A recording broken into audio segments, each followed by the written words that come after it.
Oh, g'day. Welcome to Stu's Shed. Today I'm going to have a look at the AGE series of router bits from AmanaTool. And in this case, this is a 3-piece OG raised panel set. And the set comes in a storage box. It's got rare earth magnets holding it closed. It's nice and convenient. And inside we've got 3 cutters. Now, 2 of the cutters are a matched pair, and these are the ones to produce the rails and the stiles. In actual fact, the first cutter here, which is the one with the bearing on top, that produces the main groove that goes all the way around the inside of the rails and stiles. The complementary cutter is the one that produces that cuts the ends of the stiles in this case, and that insert into the rails. The third cutter here is the one for the raised panel bit. Now this is quite a nice cutter. I haven't had one before that has both the primary cutter and also the back cutter. So right now I'm just going to mount up the first of these cutters. Now in this case I'm going to mount up this one here. This is as I said, the primary one. It's got the bearing on the top. Now with all these, if you're doing a raised panel job, you have to use a router table. It's not something you can handhold. And just what I'm doing, I've got just some lengths of Tassie oak here, which I'm going to use for the rails and the stiles, and just a basic piece of pine or crapiata if you like, that I'll just use for the raised panel. It's just a bit of a proof of concept as much as anything, a bit of a test for the bits to see what they're like. So the setup for this first one, I'm just going to drop the router bit in. Now you always go down, well I find I prefer to go all the way down to the bottom, and then I just raise it up by about 1 millimetre or so. It's better not to have it absolutely bottomed out. You can actually run the risk of getting a false sense of the bit being done up tightly if you fully bottom out, because then as you're cranking down, it'll get quite tight. But it may actually be more that the router bit's then being driven into the shaft of the router, giving you a feeling of how tight it is, rather than what you really want, which is the collet restricting on the shaft of the router bit. So if I bring it up about 1 millimetre or so, you can be sure then that the collet, when it gets tight, is actually gripping correctly on the router bit, and there's nothing else giving you that false sense of tightness. Let's mix that up.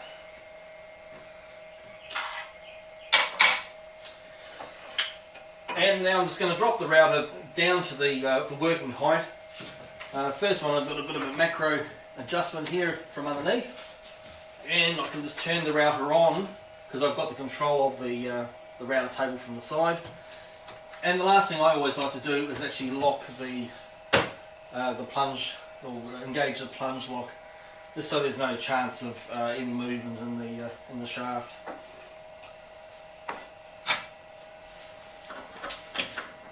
Now let's get down to eye level, and what I'm doing here is I'm just raising and lowering the router bit just so the end of the Roman OG profile is going to end up flush with the top of the rail and stile here. Now I've already done a quick adjustment on the fences so I can clear the router bit.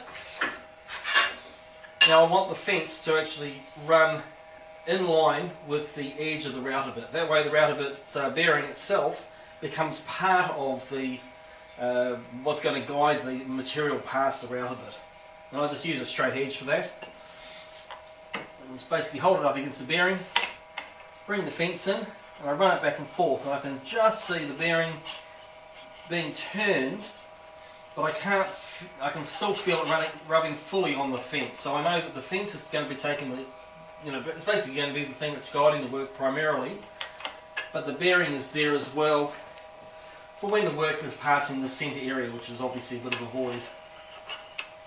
And I've just got that about right, so I'm just going to lock the fence off. As you can see, it's very easy, very quick to set this up.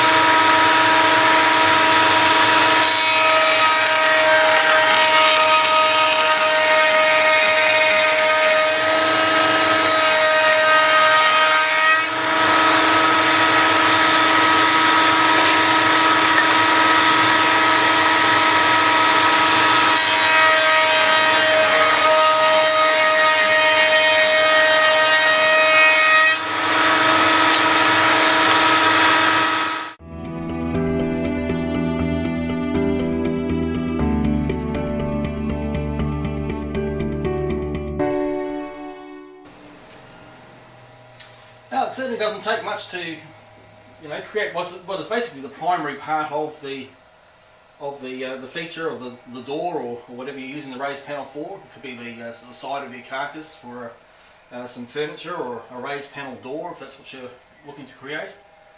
And yeah, the router bits works very well. The finish is very, very smooth. There's certainly nothing there to indicate any issue with that router bit whatsoever. Now that we've done those four, I'm now going to swap over to the complementary bit so I can do the end grain. Drop it down, bottom it out, bring it up about a mil or so. Tightening it off.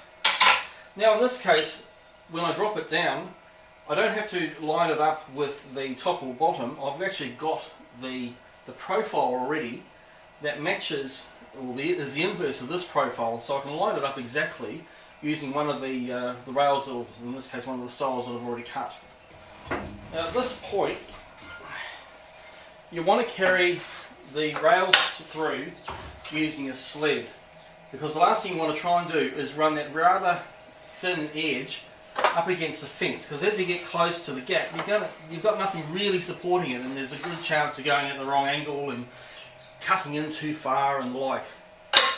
And so in this case, I've got a commercial sleeve here, but I've made ones in the past, and you can have a look on the blog and see what I've done in the past. This is basically a homemade version of it. This is a nice one. It's got a perspex screen here that runs above the cutter and runs up against the fence. So I've always got something making positive contact with the fence, and still having plenty of surface area to keep everything nice and straight.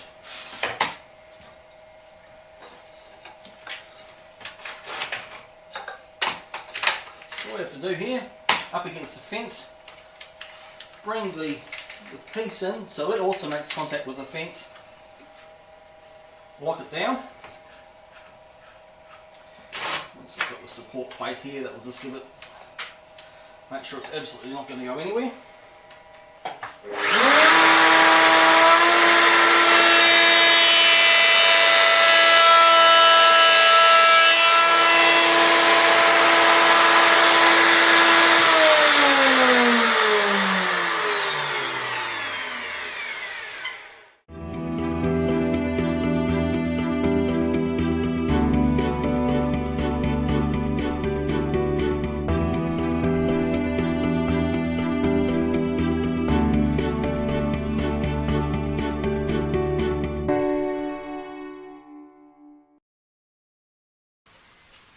And that's how easy it is to make the rails and stiles using match bits with from a door making set.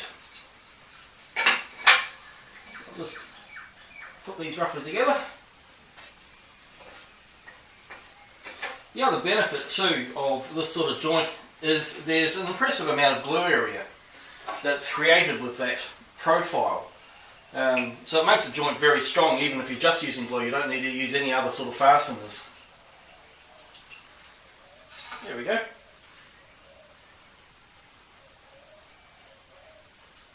So that's the rails and the stiles done. And you can see, just because of the amount of contact area, it's quite a strong joint with a bit of glue in there.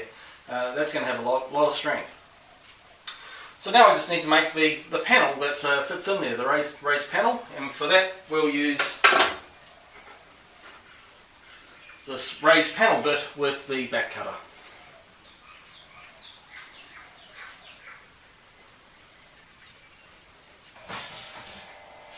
Now I'm just dropping it down, so again that the cutters, the top of the Romanoji just looks like it's coming flush with the table. So about right there, and again, it's just, particularly since it's such a large diameter router bit, just give it a bit of a turn by hand, just to make sure it's not going to impact on anything. Bring my fence across.